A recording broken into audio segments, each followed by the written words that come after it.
Hey, I'm Brian and this is the iPhone 12 mini. I've been using this phone as my primary phone for the majority of the past 6 months, and in this video we're gonna see how hard that's really been. Let's address the elephant in the room first, the size. And I guess it's not really the elephant in the room if this phone is so small. I think the size of this phone is not really a big problem. I think you get used to it very fast. You can probably get used to everything if you just spend enough time with it. And with this phone, it only takes about a week to get used to the smaller screen.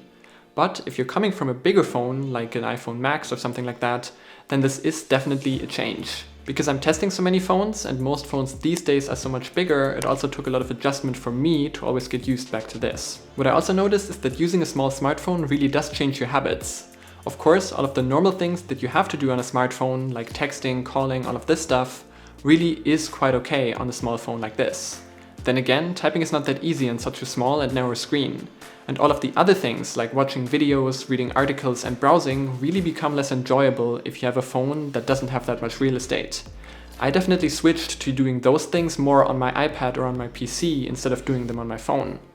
But what that also means is that you become more conscious of what you actually do with your phone. I've definitely caught myself less unconsciously scrolling through Twitter or something like that than on other phones. So using this phone really is reduced to more of the important stuff and less to killing time like on bigger smartphones. So if you want to be more productive and reduce your screen time on your smartphone and be more conscious about when you actually watch videos or scroll through Twitter, then using such a smaller smartphone really might be a good idea. And using a small phone also has other benefits. It definitely fits better in smaller pockets. So I think a lot of you probably know that when you have a big smartphone and you sit down, that can get quite uncomfortable. And with this phone, that's basically a non-issue. But for most of you, all of the things I just mentioned probably don't matter at all. You don't want a phone that just does what you have to do on a smartphone, but that is actually fun to use for these things like gaming, browsing the web and watching video.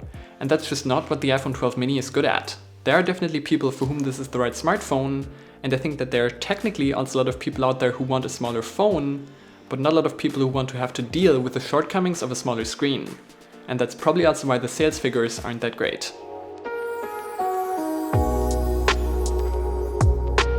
The screen of the phone is also still really good, it's just small. It's still a nice OLED panel, I just still wish that it also had 120Hz, but I think that we'll have to wait until the iPhones later this year to get that. Despite this, performance is of course still amazing on this phone, and I don't think anybody really expected anything else with the really fast chips that Apple puts inside their phones. The outside of this phone also held up pretty well, as you would probably have to expect from Apple. There are no really big scratches anywhere except here on the camera, but I think that is quite okay. And what I have to say again is that the haptics of this phone are just second to none.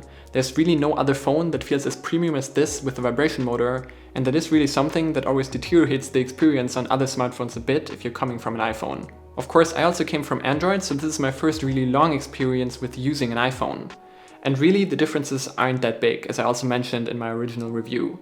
Of course, the integration with Google services that I still use a lot isn't that great, but it's really something that you can get around. Other than that, it's really fine and not that big of a difference in the day-to-day.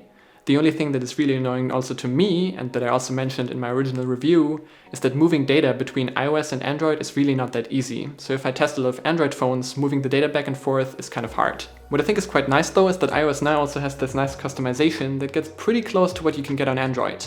And if you want to know how you can get this set up on your own phone, I also made a tutorial on that and you can find that up in the cards. What is also still annoying is that Face ID doesn't work well with masks, so you always have to type in your PIN if you're wearing a mask.